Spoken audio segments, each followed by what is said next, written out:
52 tahun pasca peristiwa yang kita kenal dengan Gestapo atau Gerakan September 30 atau G30 SPKI, terjadi kontroversi. Film dengan judul Pengkhianatan G30 SPKI diserukan untuk diputar lagi. Banyak pihak yang mendukung, termasuk Panglima TNI Gatot Nurmantyo. Namun di sisi lain, banyak pihak pula yang menentang dengan berbagai alasan seperti bermuatan politis dan tidak sesuai fakta. Lepas dari kontroversi yang terjadi, film itu sendiri terbilang fenomenal. Film yang disutradarai oleh sutradara legendaris Indonesia, Arifin Sinur itu melibatkan banyak pihak. Sebanyak 10.000 pemain dan figuran terlibat di dalamnya. Mulai dari seniman profesional hingga personil TNI terlibat dalam film tersebut. Film itu juga mencatat beberapa hal yang istimewa. Film berdurasi 4 jam ini sukses besar di jagat sinema Indonesia.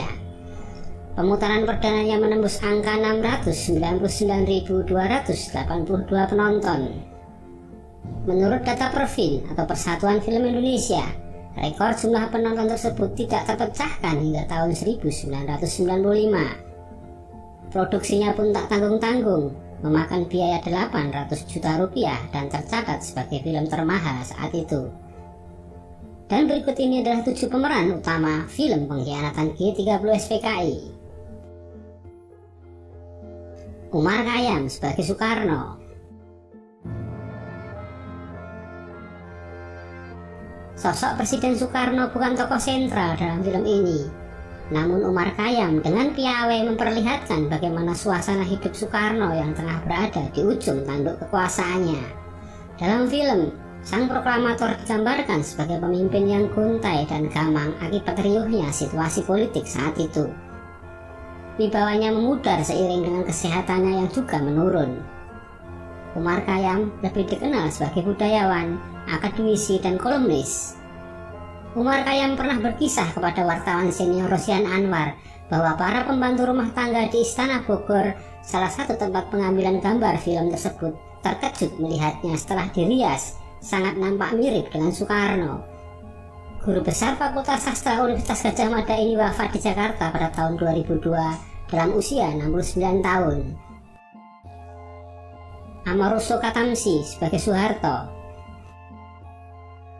Bahwa saya telah mengambil komando dan pimpinan sementara Angkatan Darat agar tidak terjadi kekosongan pimpinan. Dalam film tersebut, sosok Maijen TNI Soeharto mulai hadir pasca terbunuhnya para jenderal teras Angkatan Darat. Dia digambarkan sebagai tokoh protagonis yang kalem, namun sigap bertindak. Penampilan heroiknya terlihat saat berinisiatif mengambil alih pimpinan Angkatan Darat tatkala mendengar kudeta Dewan Revolusi yang disiarkan oleh RRI. Dia pun berani berbantah terhadap Presiden Soekarno yang lebih memilih Jenderal Pranoto sebagai pimpinan Angkatan Darat. Soeharto sendirilah yang memimpin penggalian lahan penguburan 6 jenderal di kawasan Lubang Buaya dan menjadi juru bicara kepada publik. Soeharto dalam film ini diperankan oleh Amoroso Katamsi. Aktor kelahiran tahun 1940 ini sebelumnya berprofesi sebagai dokter jiwa di Angkatan Laut dengan pangkat Letnan Kolonel. Di salah satu edisi majalah Panji Masyarakat tahun 1998, Amoroso menganggap memang ada yang kurang seimbang pada sosok Soeharto dalam film tersebut. Dilebih-lebihkan sih tidak, cuma porsinya lebih banyak dibandingkan yang lain, katanya saat itu. Berkat film tersebut, Amoroso masuk nominasi pemeran utama pria terbaik dalam Festival Film Indonesia atau FFI tahun 1984. Syukbah Asa sebagai DN Aidit. Menurut pendapat saya, kunci kemenangan adalah Jawa. Siapa bisa menguasai Jawa, itulah yang menang. DN Aidit adalah tokoh antagonis dalam film Pengkhianatan G30 SPKI. Salah satu ciri khas Aidit dalam film ini adalah kebiasaannya mengisap rokok hampir di setiap adegan. Adegan ini yang menuai kontroversi sekarang. Konon dalam kehidupan nyata, Aidit melalui resolusi partai menghimbau kader-kader PKI untuk tidak merokok dan mengalokasikannya untuk biaya kongres. Menurut Murad Aidit, adik DN Aidit, dalam keluarga Aidit tidak ada yang merupakan pecandu rokok. Dalam film tersebut, karakter Aidit yang licik dan konspirator ulung dilakukan oleh Subah Asa. Pada era tahun 1970-an, Subah adalah anggota Dewan Kesenian Jakarta. Namun dia lebih dikenal sebagai sastrawan dan jurnalis senior Tempo. Kemudian dia memimpin redaksi editor, lalu pindah ke Panji Masyarakat. Subah wafat di Pekalongan pada 24 Juli tahun 2011. Bram Adrianto sebagai Letkol Untung Samsuri.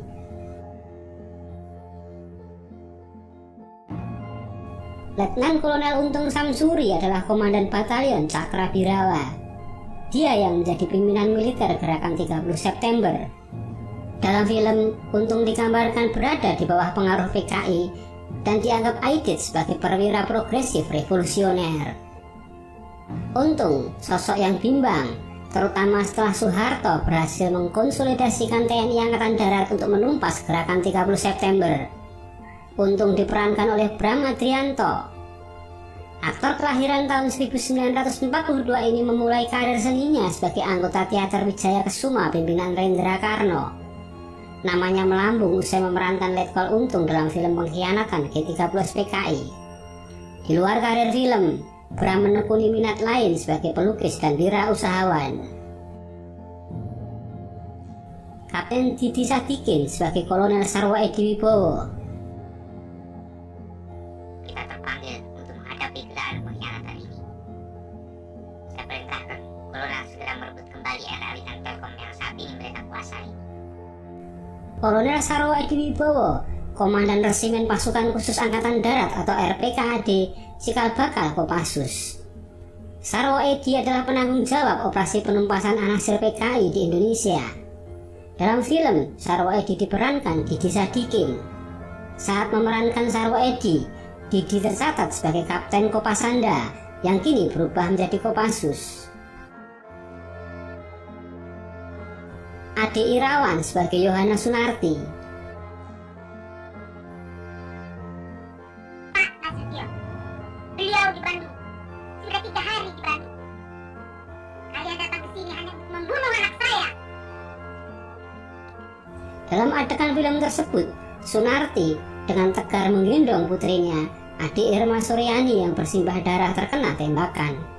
Seorang diri dia juga nekat menghadapi gerombolan Cakrabirawa agar suaminya, Nasution, dapat melarikan diri ke belakang rumah. Walau tampil singkat, karakter Sunarti tampil sangat apik. Dia diperankan oleh Arzia Dahar atau lebih populer dengan nama Ade Irawan. Ade Irawan yang kini berusia 80 tahun adalah artis peran kawakan Indonesia yang malang melintang di dunia perfilman dan sinetron.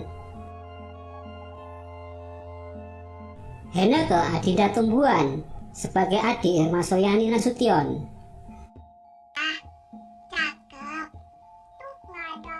Apanya nggak ada ya? Ada mau bintang di dada. Oh, mesti berjuang dulu, baru boleh dapat bintang. Adik Irma adalah karakter paling belia dalam film ini. Dia adalah putri bungsu Jenderal Nasution yang berusia 5 tahun yang tertembak saat tentara Cakrabirawa menyergap kediaman Nasution. Engkau gugur sebagai perisai ayahmu, demikian Nasution mengenang adik Irma. Dalam adegan lain, Ade yang periang ingin menjadi jenderal berbintang seperti ayahnya. Dia juga kerap bercanda dan bergurau dengan Om Pierre atau Kapten Pierre Tendean, ajudan Jenderal Nasution. Tokoh adik Irma diperankan oleh Heneke Adinda Tumbuhan atau yang akrab dipanggil Keke. Keke tak lain putri dari pasangan artis film ternama Rima Melati dan Frans Tumbuhan. Kini Keke lebih aktif sebagai sinias di balik layar. Insya Allah anak-anak kita yang akan menegakkan kebenaran di negeri ini. Saya yakin komunis dan kaum materialis akan hancur di mana-mana. Manusia tidak akan mampu selamanya bersombong seperti putra Nabi Nuh. Lepas dari apapun, film Pengkhianatan G30 SPKI adalah karya sinematografi yang luar biasa. Kesalahan pada beberapa detail dalam film tersebut seharusnya tidak perlu diperdebatkan, apalagi kesalahan itu tidaklah prinsip. Apapun yang terjadi, film ini harus mampu membuat kita lebih giat dan waspada menjaga NKRI dari anasir-anasir yang akan merusaknya, yang dalam hal ini adalah komunisme yang tidak sesuai dengan Pancasila. Terima kasih Anda telah menyaksikan video ini hingga selesai. Semoga bermanfaat. Dan bila Anda berkenan, silahkan klik like, komen, subscribe, dan share untuk teman-teman Anda.